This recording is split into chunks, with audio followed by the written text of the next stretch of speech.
Hey, what's up, everyone? Welcome to another episode of Low Mileage Running Podcast. I'm your host, Aaron Olson, and I'm excited to share with you that last week I published my book, Low Mileage Running, A Short Guide to Running Faster, Injury-Free.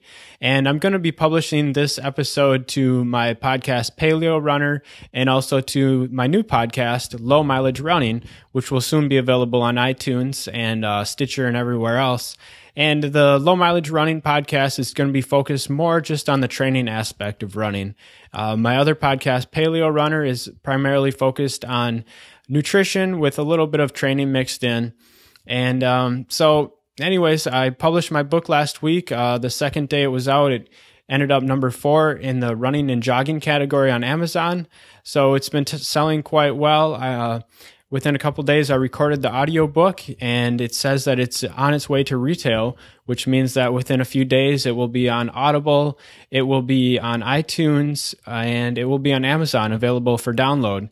And if you make that book, Low Mileage Running, A Short Guide to Running Injury-Free, if you sign up and make my book your first purchase with Audible, I get a small kickback. So I really appreciate if you did that.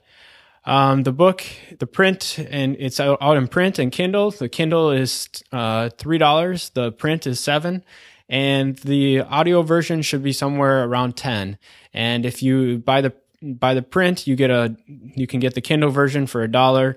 I believe if you buy the Kindle version, you can get a discount on the Audible version as well. Anyways, I wanted to share with you a few thoughts that I had today. I'm also going to be sharing with you a interview that I did with my friends at Back of the Pack Endurance podcast, and they had me on their show last week to ask me a few questions about my book, and so I'm going to share that with you at the end of this. One thing I wanted to share was a key concept from the book, and that is listening to your body. And this is something that I always struggle with, but I know that I need to do it because it's kept me injury-free and helps me get faster. And today, for example, I did not listen to my body.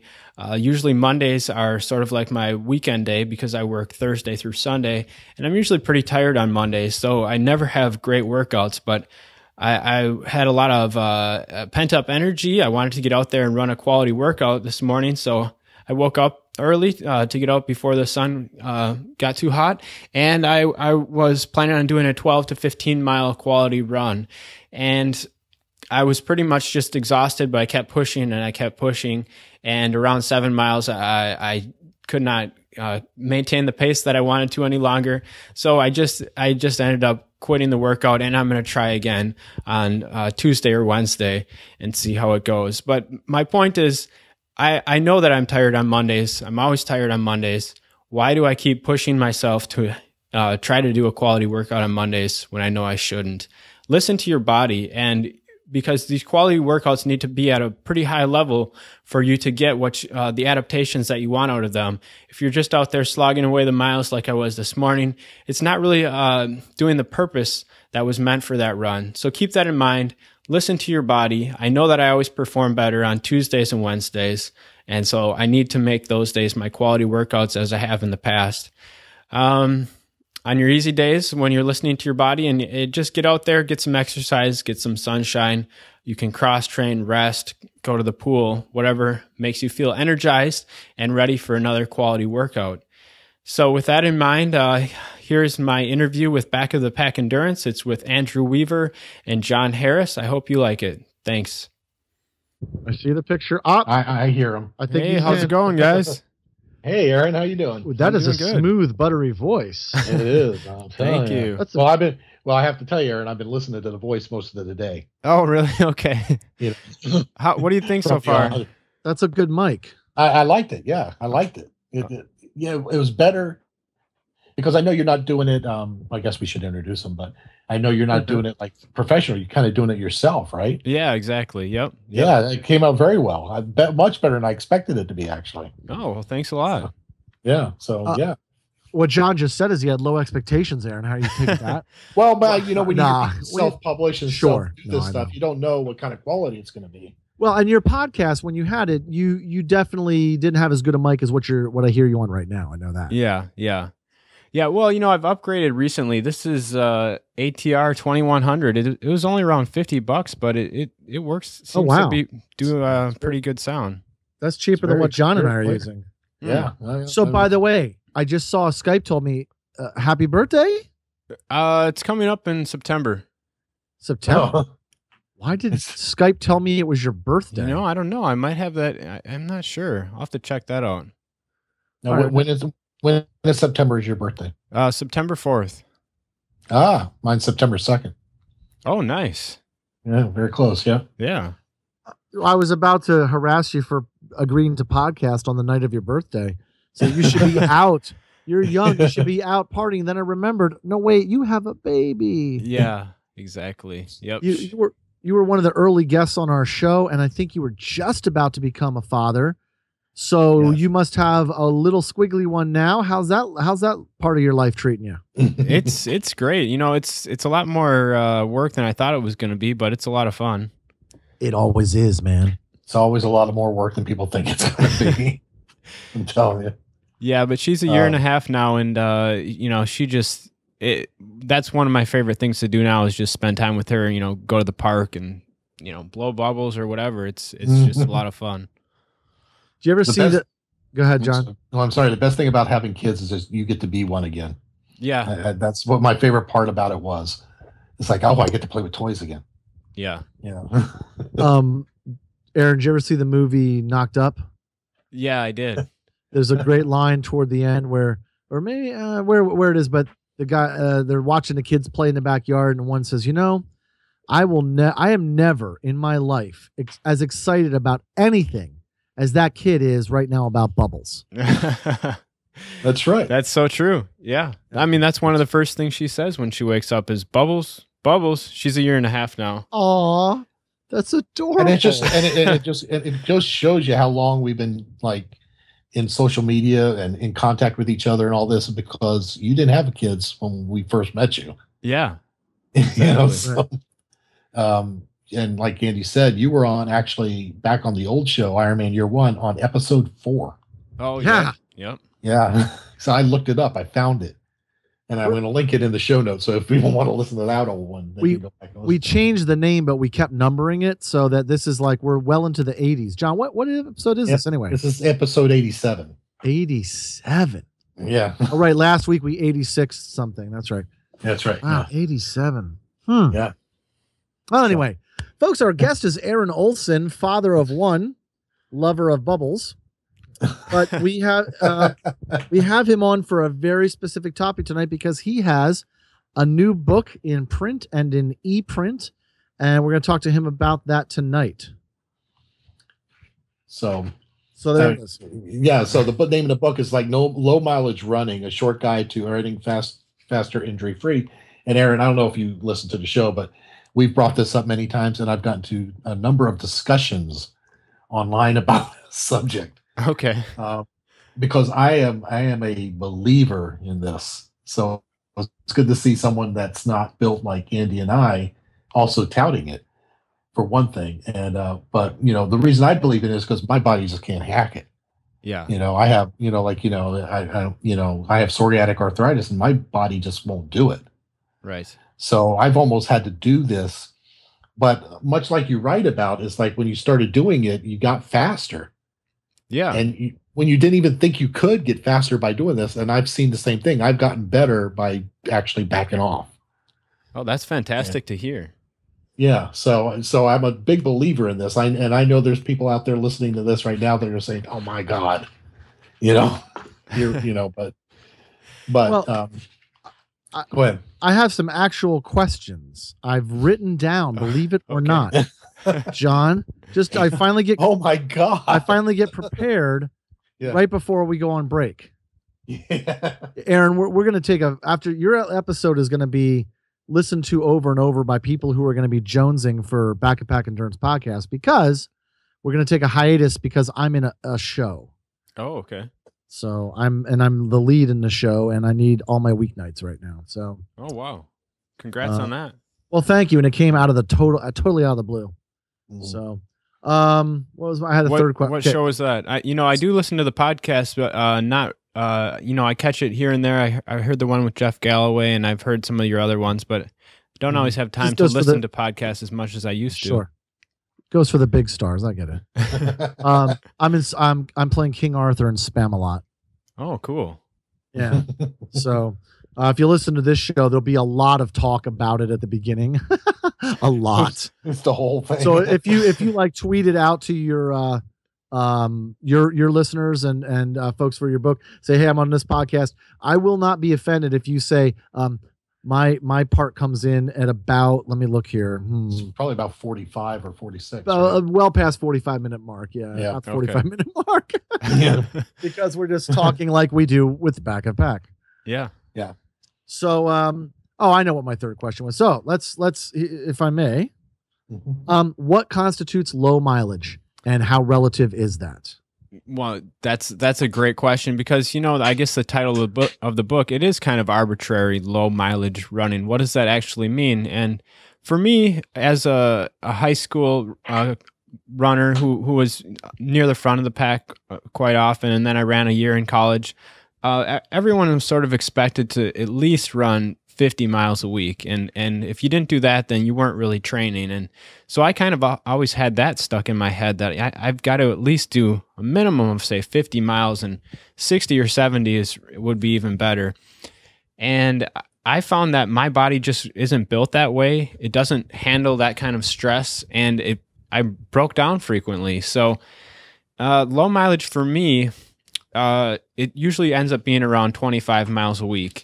And some weeks will end up being, in the low 30s, some more in the, 15 to 20, but around that 25-mile range. And what I found through really just kind of throwing out that idea that I need to hit a certain amount of mileage, a lot of runners are kind of OCD, and I was one of them who I had to hit a certain mileage every week. Mm-hmm. And what that did was just wear my body out rather than build me up. And so I really don't focus on the mileage that much. I look on Strava just to get kind of get an average of what I've been doing just for fun. But I really focus on the key workouts or the quality workouts. And I do 1 to 2 of those a week.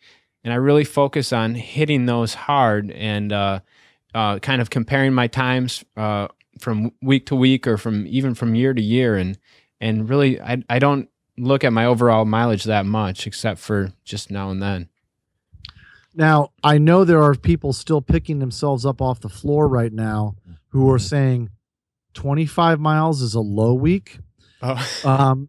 So for, so how do you translate that? So you're a competitive runner. I mean, I wasn't able to read the whole thing. Mm-hmm. But I started, skimming the book, and you were citing examples of like your times that have dropped and this kind of thing. And you're a very competitive runner. You were setting a course record and had a PR, for your 5K that you just won and things like that.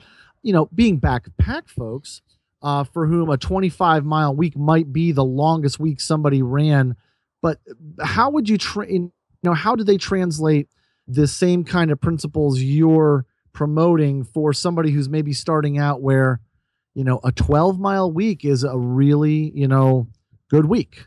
Yeah, that's a really good point. And before I started writing the book, I was coaching through my website and blog. And I had 5 different people that I was coaching, and they were all, there was a couple guys who were more towards the front of the pack, and then 3 guys who were more back of the pack guys. And I guess I sort of used, I used the same principles with the guys who were just starting out. There was one guy who had never run before, and he wanted to finish a 5K with his wife and daughter. And for him, I used the same principles in that we focused on 1 to 2 days a week of really quality workouts. And for him, that meant 2 to 3 miles of, say, some interval running, or maybe going out for a 2-mile time trial and recording the time and getting back to me on that. And then the other days were just cross-training, going for a walk, maybe going for a 20-minute jog. And so his overall mileage was probably somewhere in the 10 to 15 miles per week, actually probably closer to 10. So I think it can work for people who are who really maybe don't have time, or for whatever reason, their body can't even handle 25 miles a week. The principle that I'm trying to get across is to just find the minimum amount that you can do, and do that, and hit it hard once or twice a week, and then allow your body to recover, and you'll get stronger. And so I think it can work for, a lot of different people of different levels. 25 miles a week, that's what, I think that's less than 4 miles a day. So for me, that seems easy. But, if you're just starting out, 5 to 10 miles a week is a fine place to start, and do the minimum that you think you can do, and just build from there. That's what I'm trying to put forth with this book, is that this is just a starting point. If you eventually find that you need to add more mileage later, that's fine, but just don't hurt yourself. Make slow, steady progressions, and start small. And if you need to add more later, that's fine. Yeah, I like how you said that, actually, Aaron, because I come from athletics in high school and through the military and stuff, and you're right, it was always about push, to the point that once it gets in your head, even back then when you're 16, 17, and now I'm in my was in my 40s when I started, and now going to be 52, it's still in my head that I have to push. And my coach is Megan Fanning, and she's always saying, she's actually had me back off. She's the one that's made me my first triathlon coach was another one that kept saying, well, it doesn't matter if you're tired, doesn't matter if you feel like you're hurt, get out there, go do it, push through it, and do the miles. And Megan is more, well, go do 45 minutes, try to push to the point where it's a little uncomfortable, but not to the point that you're going to get hurt. And if it starts hurting, stop, so it's a very different kind of coaching for me, but it's working. Yeah. I don't feel like I'm hurt all the time. And for a while there, I was getting burned out on doing races at all, or doing this training at all, because I just felt like I was always hurt. And so, like I said, I'm glad that, and you talked about the quality workouts, and that your favorite quality workout is the time trial. And that's what she's starting to like throw at me now, is these time trials. Now, help me out for some other listeners that might not know, because I'm used to the terminology of speed work and intervals, and I kind of interchange them in my head. And I was going to ask you, like, is this just basically a really well thought out case for speed work? Because I've even heard people say large people should not try speed work, and everything should be zone 2. Comparing like what kind of I guess terminology people are used to, are you saying anything different than that? What's a time trial precisely? Yeah, I know what that means in terms of starts for triathlon, but if I said I was going to go run a 2, does that mean run as hard as I can for 2 miles to see what my fastest time is? Yeah, I mean, basically that's what it is. And this is basically just started off of what worked for me. And so that's kind of what I wrote about in this short book, is just what worked for me, and maybe it can work for other people too. It's not a one size fits all. It's, hey, here's some things that worked well for me, and try it out. And basically I love running time trials, which means just, hey, I'm feeling good today.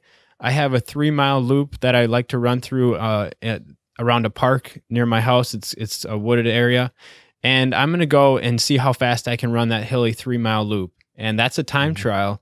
And I can look back on my my Strava or Garmin and see over the years how that time trial has progressed, or different times of the year. I can compare my times. And so it's basically, just hitting it hard once a week and doing like a solo race almost.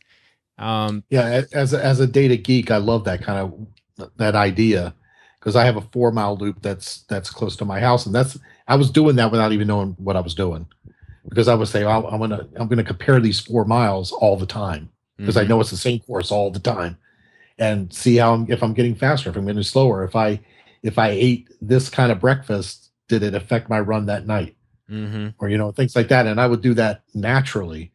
So it's not without knowing there was a time, there was a phrase for it or anything like that. So let me give you a profile then. So I'll give you my own profile. Not right now, but I can say this was the kind of runner I was quite a long time. So a new runner, heavier, slower, very slow runner, who has one speed, whether it's a half marathon, the end of a half Ironman, or a 5K, or a training run. Pretty much the same speed, probably zone 2, maybe push a little harder in a race, but not typically. And a mileage junkie, because the feeling of achievement, of the volume, seemed to mean a lot early in the running life. Switching over to something more like what you'd recommend. What do I got to get over? What do I got to lock into to change mentalities? Because I'm not a guy who's used to sprinting, but I've everything I've seen tells me that's the only way I'm going to make changes in my body. Well, when you talk about different zones, I mean, a zone 2 for someone who's bigger and slower, it could be almost a walk. I mean, it's all relative to where you're at. And so if you're with someone that you just described, I would recommend taking 1 to 2 days a week and having either intervals or some sort of time trial that you can compare every week or every couple weeks and say, okay, how am I doing on that? Even if you have to walk part of it, or if walking is a high intensity, that's perfectly fine. But I bet if you keep doing that course 1 week and then come back to it a couple weeks later, you might be tempted to try to best yourself and best your previous time. And that's a big part of this, is just, hey, what did I run this course in 2 weeks ago? Okay, I'm going to try to do it like 30 seconds faster or something like that. Yeah, almost like creating an internal competition with yourself. And the good thing about I don't think Andy has the new Garmin, but the new Garmin is that you can actually set your watch to do that. Yeah. Say, okay, I'm going to race against myself. This is what I'm going to try to beat. And your watch will track it. Yeah, I've seen that feature. Have you used that yet? Yeah. I have not, and I want to try. This is kind of speed work, but it's more intervals, I guess. We have a track. We joined the National Training Center, which is the USAT's home in Claremont, Florida, and not USAT, but it's one of the triathlon groups. But they have a track out there, and I want to try to do like 100 to 200 meter sprints, and then jog back, and then do the sprint, and then jog back. And kind of do that kind of thing for a while. I know Megan's trying to get me to get like a tire or a sled to do some pulling. I come from a sprinting background, so I think my biggest issue is that that's what I try to do all the time. Okay. It's just, and I think my body's just built. Well, it's not built like that now, but I think my muscle fibers are built like that. Yeah. It's still in there. No wonder you hate slow twitch. You're a fast twitch guy. I'm a fast twitch guy, yeah. But then you brought up a good point, Andy, is that we've heard from other podcasts and other people, and stuff forever, that zone 2 is the way to go for heavy guys, and that's the way you lose weight, because you get fat adapted, your body starts burning fat more, you lose the fat, you get thinner. But now recently, all these studies are coming out saying, no, the way to lose weight is to do intervals and speed work. That's what's going to get the weight off of you, not the long, slow zone 2 runs. Well, look, I mean, I don't even think that's necessarily recent conventional wisdom. Well, if you look at like a marathon runner versus Usain Bolt, I'd rather be built like Usain Bolt. Right, exactly. Right. I mean, as far as leanness, and they're both lean, but muscular, the muscular, and what was I just had a thought, and then for just like, I guess for just generating that weight loss, to kick in weight loss, we've been told for a while that zone 2. Yeah. And I guess recently I'm coming to this epiphany that maybe that's why I haven't been able to lose weight, because that's all I've been doing. And right, and the body's adaptive and will be very efficient, and so the theory behind something like CrossFit, or anything that uses sudden explosive movements, or whether it's weight or sprinting, is that your body's not adjusting in that short term, and you're I don't know. Right. Yeah. Any movement's good, but yeah, it just seems that what you're describing, Aaron, is working out smarter, not harder necessarily. Yeah. But what would be then? What are some you said quality workouts? So can you define what are some hallmarks of a quality workout? How do I feel after I'm done? Is that it, or what would you say? Yeah, well, the guidelines for a quality workout is really to sort of maximize whatever adaptations you're looking for your upcoming race. So let's say you're training for the half marathon.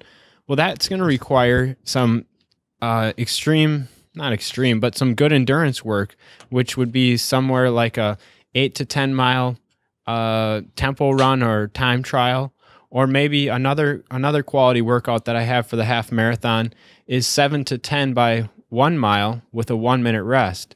Now that I guess that is when you're talking to people who haven't been running much, that can sound like a lot. But what you could start with is 3 by 1 mile with a 1 minute walk break in between each mile, and gradually work your way up to that 7 to 10 by a mile.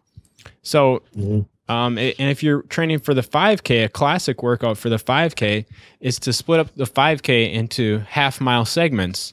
So you've got 6 half mile segments in a 5K. So you run at what you would like to run for that 5K, like a goal pace for a half mile. Then you take a 1 to 2 minute walk break. And then you say, okay, I'm going to run another half mile at my goal pace. And you slowly start breaking up the race into segments. And that really trains your brain and your body how to accept, those higher levels of fatigue, those higher velocities of speed that you're running, and so forth. And I think that's the main idea with intervals. And then time trials can kind of help put everything together and kind of cement in your mind, hey, I can actually run pretty close to this pace that I've been doing these intervals at. And so it can give you a lot of confidence. Yeah, I was talking to another part of the book I liked and I found really interesting. I was talking to our buddy Tom Barbieri on his podcast, actually, and I was explaining how, see if the best way to explain this, but I was explaining how, like, during a race, that even though I know I should be faster, it's almost like I can't. It's like my brain is not letting me go faster. And then in the book you talk about the central governor, which I found really interesting. Hello, because governor. Sorry, hello. I was thinking of accent I knew that was from coming. last night. You knew it. Hello, governor. I knew it was coming. But that's almost when I was reading about it, it's like, okay, that's what it is. It's my brain telling me. Well, Megan says, I know what it is. It's fear. You're scared of getting hurt. You're scared of but that's what my brain's doing. My brain is saying the dark side. I'm sorry. This break is going to be so neat. But I lost my train of thought. Sorry, you were making a legitimate point about your central governor and fear and your brain shutting down. Yeah, but it feels like that's exactly what it is that my brain is telling me not to go faster, you're going to get hurt, not to do this. And I'm having a hard time busting through that. Yeah. And so I found that part of the book like really interesting. And I was actually just listening to it on the way home. It was that part. I was to that part on the audio. Okay. So what I need to do, and exactly what you said, and Megan said it to me as well, is that during training, when I feel that feeling, that's when I need to start pushing through it. Pushing to break through that. Yeah. I to totally kind of agree. teaching my brain to accept that fatigue. Yeah. And there's something in my brain that's just not letting me push through this fatigue. Well, I think running is a huge mind game. I mean, for me at least it is, and I know other people it is as well. And it just that's one of the reasons that I love these quality workouts. And if you can't do them too often though, 1 to 2 times a week is going to be plenty. If you try to do these every day or 3 or 4 times a week, you're going to wear yourself out. But you want to specifically try to go to the well and really push it once or twice a week and really push your body over that level and see what it's like to experience a little bit more pain, not pain in a bad way, but the fatigue that comes with it, and see what that's like, and sort of dabble towards the extremes, and then really come back and recover. So let's say somebody like myself who's been away from running for far too long. Mm-hmm. I want to get back into it, but I don't want to just run. Well, there's my other question. You know, we used to say, is there any such thing as junk miles? And, you know, the school of thought among folks like us has tended to be all miles count for, you know, conditioning and health. But I guess I won't put words in your mouth, but are you saying there kind of are junk miles? Yeah, I guess I am kind of saying that. Now, I have to say it with the caveat that I think running or doing some form of exercise every day is good and healthy. It helps my mood. It helps reset your circadian rhythm and get you know, your day and night cycles and things like that. But just going out there to just run, say, for 60 or 90 minutes with no real purpose, you don't have any specific pace in mind or anything like that, I think that sort of stuff is more classified in my mind as junk miles, because I'm not sure what it's really doing. It beats you up a little bit. It makes you sore, but is it really helping you race faster? That's what I started to question. And when I pulled back on those, you know, so-called junk miles and just kind of listened to my body and ran more what I felt like doing on my recovery or easy days, I'd just go out for a 20-minute jog. And I thought, you know, I've had so many injuries in the past. I'm going to basically scale back on those junk miles and see what can happen. And for me, it worked good. So it's the 80-20 rule, as you talked about too. Exactly. And yeah, coming from a business, you know, that's where I work. I mean, we use the 80-20 rule all the time, you know, that 80% of your results come from 20% of your training. Mm-hmm. You know, so that's what you're talking about right there. You're talking about, like, you know, stop worrying about this 80% that's not doing anything for you and focus on that 20% that does something, you know. And so, yeah, well, I'm going to take my example even more specific then, if I may, try to pull out some free coaching here. And maybe I'll end up getting somebody to write me a plan. But all right, so I am still intending to do this event in October. It's the Runner's World Challenge, or it's a half marathon Sunday, a 5K and a 10K on Saturday. And because I'm an idiot, I signed up for the trail run, which I think I'm just going to walk. I'm just going to hike that just to put the mileage in. But so I'm looking at doing some big mileage all in the same weekend. I want to survive it.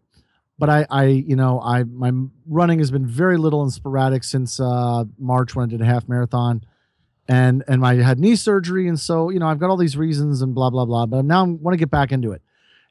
I should not just say, okay, 8 miles this week, however I get them. No. 8 miles, however I get them. Would it do me much better to, if I can only sprint a quarter mile, to go out and sprint that quarter mile tomorrow, and that's that day's workout, and maybe next week I can sprint half a mile?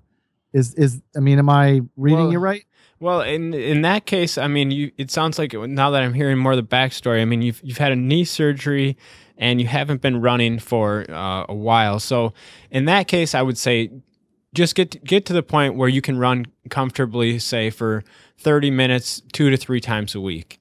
And once you get to that point, then you know, talk about adding in some more higher quality work. But I'd want to make sure that your knee is functioning well, that you don't have any pain. You know, I talked about pushing through pain, but the type of pain I'm talking about is really more fatigue. If you're feeling a sharp stabbing pain, that's not something you want to push through.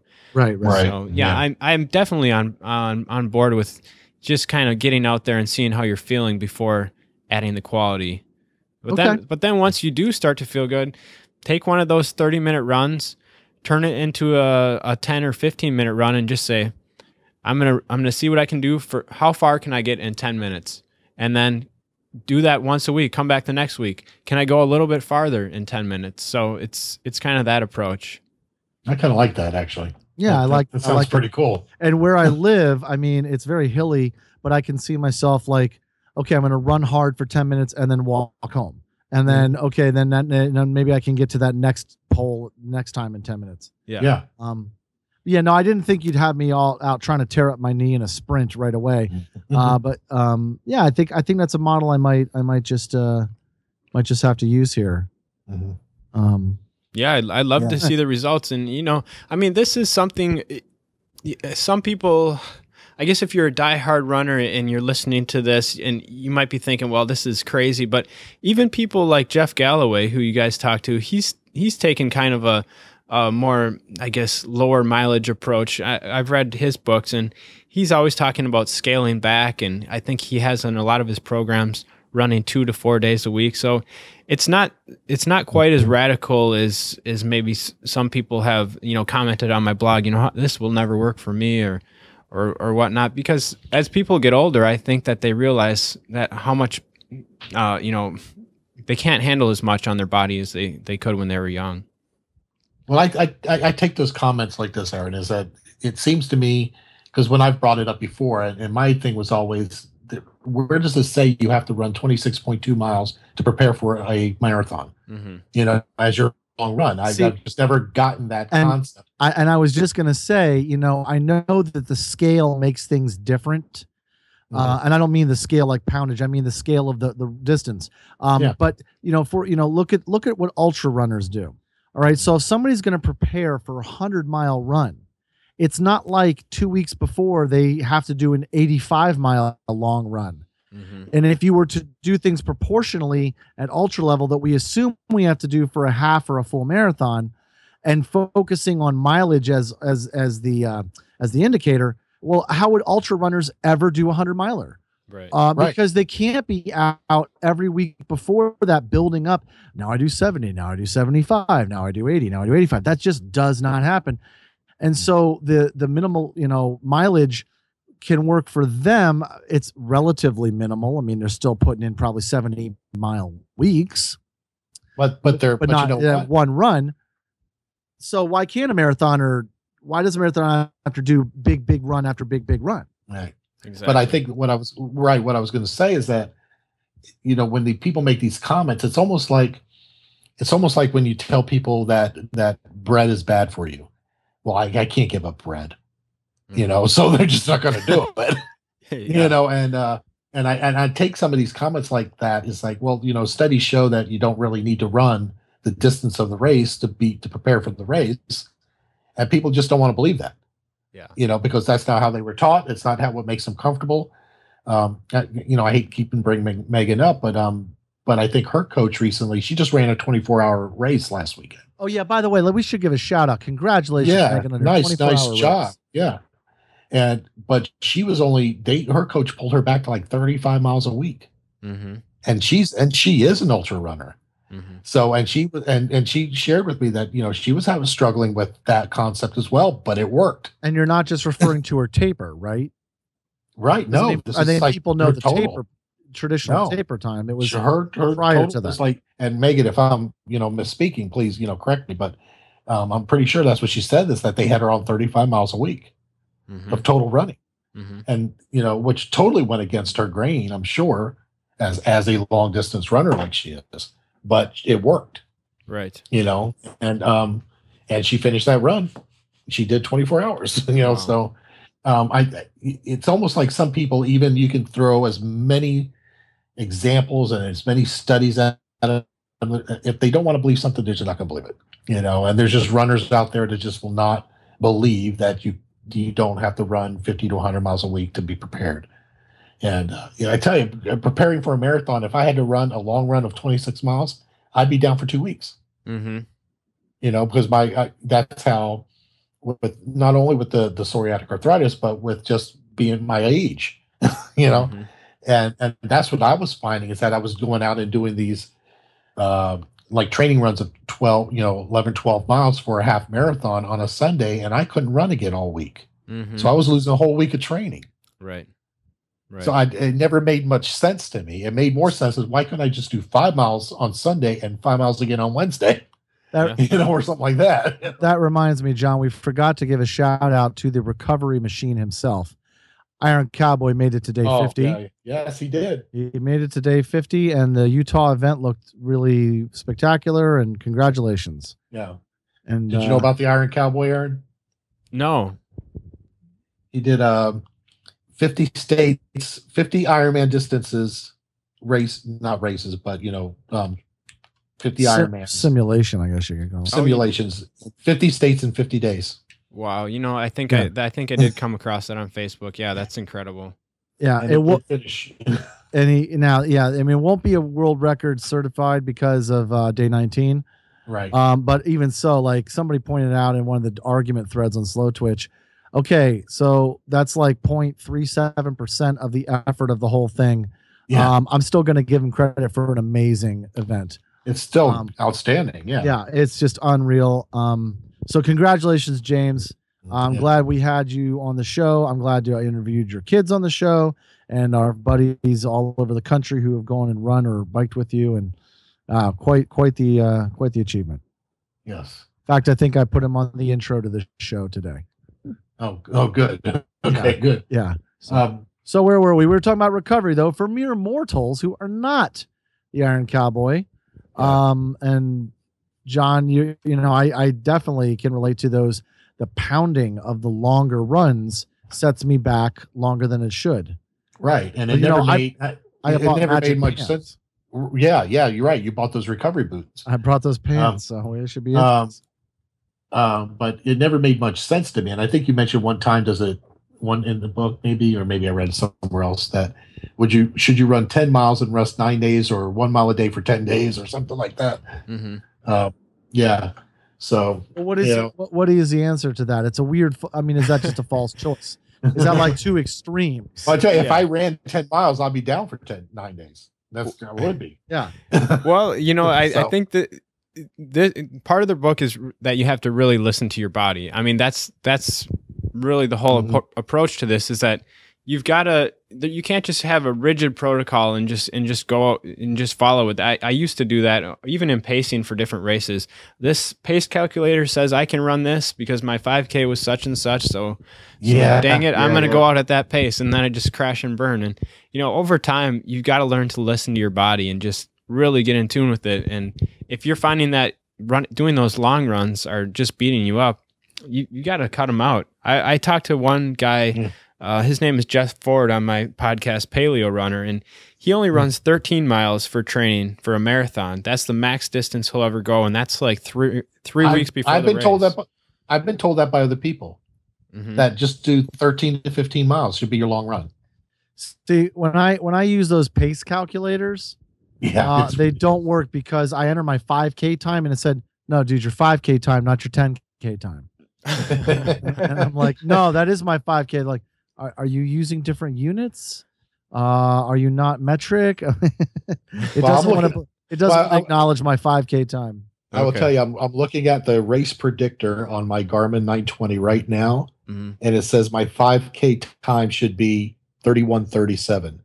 I have not run a 5K in 31:37 in probably 5 years. But it's looking at, it bases this on your heart rate, I guess your VO2 max that it figures out, which is not really a VO2 max. Wait a minute. I was going to say, your watch figures out a VO2 max? Well, it's doing it by your heart rate and your perceived effort and stuff like that. This watch that you reminded everybody I don't have yet? Yeah. Should we get a sponsor here? I want this watch. You want this watch? I just found Did you see that? Did you see? I don't know if you saw it. No. Aaron, do you use the 920? You're just you're a runner only, right? Yep, 920. Oh, okay. Did you see that they just came out with an update that it swims with your heart rate now? Oh, that's pretty cool. No, hey, wait, what? Oh, it's a heart rate monitor in the water? It has a special heart rate monitor that you can get either a swim only one or a triathlon one that you can wear all the time, and it'll pick up, what it does is it records your heart rate while it's in the water, and then when you're out of the water, it uploads it. So yeah, it just came out. There's a special heart monitor. Oh wait, that you have to get. Oh, so it doesn't, meaning like while you're in the water, it's not making a good transfer of data, but it can't transfer then, but it's recording it and holding it. Oh. And so it's just that, that's never been available before. I just thought that it just came out a couple days ago. So yeah, I went on to Amazon to see how much one of those straps were, and they're out of stock already. $129.99. Oh, that's just you gotta be kidding me. For the triathlon version. Well, because the watch itself I just looked up is a $450 watch. $500 watch, yeah. Dude, I wouldn't buy a $500 watch if it was a regular watch like jewelry was. All right. But I had to have it, man. I'm sure. But all right. Actually, I really want one now. I really maybe by the time I come back from hiatus, I'll have the 920. I'll be sprinting. Yeah, we'll see. There, you know what, John? We should say it.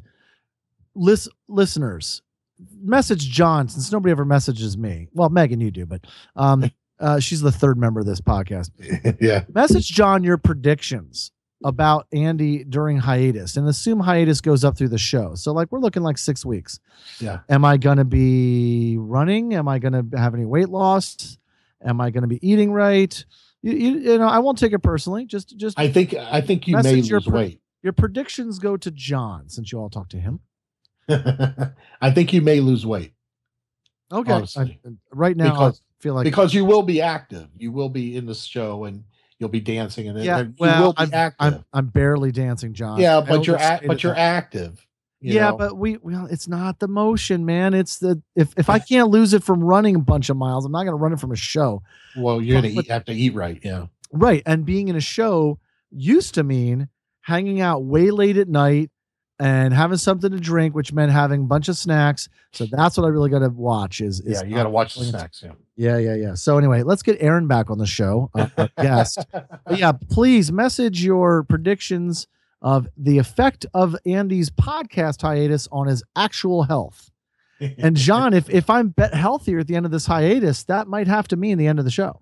That's right. It might mean it was the podcast. It was the show that was holding you back. It was the show.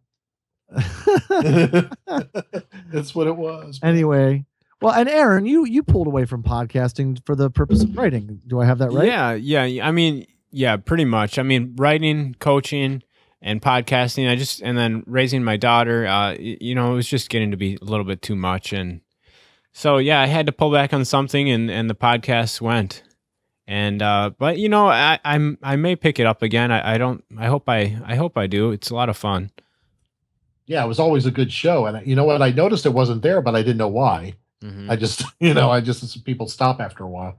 But I just figured, baby, Yep. Yeah, I figured your life gets in the way. Other shows have dropped off for a while and then come back. Now, John, I wouldn't say life gets in the way. Priority shift. Yeah. A baby's not in the way. The baby is. What am I life? What was our Modern Family? Oh, Family. And he goes. Oh yeah. He points at Gloria. He goes, life got in the way. She goes, well, you pointed at me for what am I life? Oh right. All right. So, how much Monty Python do you know, Aaron? No, not much. Not much. All right. Start with the lumberjack sketch and go from there. Anyway, so do we have anything more to cover in the book, sir? How do people get this book if they would love to hear more? Because it's more detail for you. We do want to encourage people to check out the book, to buy the book, but it's not like some giant tome. A lot of times when you get into running books, there's big, giant, detailed plans, and you're trying to figure out which one to use. It's very readable and translatable, but still, and it's at a very good price on Amazon. So yeah. Well, thank you for that. Yeah, worth it. Yeah, I have it priced for $2.99. It's on Amazon. It takes about 30 to 40 minutes to read. And I just finished recording the audiobook, so that's going to be on Audible. It'll be on iTunes and I think Amazon as well. So that's going to be under $10. And if you buy the print book, you get a discount on the Kindle version as well. So check that out. And it's just one guy's story, how it worked. And if you're doing something that you already like and it's working for you, stick with that. But if you're looking for something different, check out this book and you might find something useful. And you're still writing at paleorunner.org? Is it org? Yeah, paleorunner.org. I'm still writing there. I've got a new blog to support the book called lowmileagerunning.com. So if you want to get on the email list there and you'll get updates. I'm thinking about possibly starting a podcast to support low mileage running, and that'd be great. How that goes. That might be workable. Well, I would really be especially interested in that show if what you can do is get case studies on of people who actually have employed it and say, I went from running this to running this, and here's my stats. So you would have kind of like the model you're saying, here's what worked for me, and here's my kind of mileage. And then get somebody else, Here's maybe what somebody else did, and Andrew, maybe we could get you on there. There you do go. Some planning of your schedule and do it before and after. That could be very possible. Good idea. Yeah. So great. Say the name of it one more time. Low mileage running. What's the subtitle? Low mileage running, a short guide to running faster, injury free. And just type in Aaron Olson on Amazon or type in low mileage running on Amazon, and it'll be the first thing to pop up. Yep. Okay. Any chance you remember our sign off? It was a long time ago. We do. It's ostensibly a triathlon show. So John says swim calm. I say bike strong, and then we ask our guest to say run steady. Yep. Which works this time. It works very well this time. Except once a week you should sprint. You should say that. So like run steady, but once a week hammer it or something like that. Cool? I can do that, yeah. All right, cool. All right. Well, once again, we want to thank our guest, Aaron Olson. Give a great big hug to that little bubble-loving baby you've got for all of us. I will see all of you after hiatus or possibly pop in the middle. And I'll still be on Facebook and commenting on the group and all that kind of thing. But, yep, you're going to have a different show for a few weeks, and you'll like it. I hope so. So for all of us at Back to Pack Endurance, we are now signing off saying, swim calm, bike strong, run steady, except run once a week, sprint.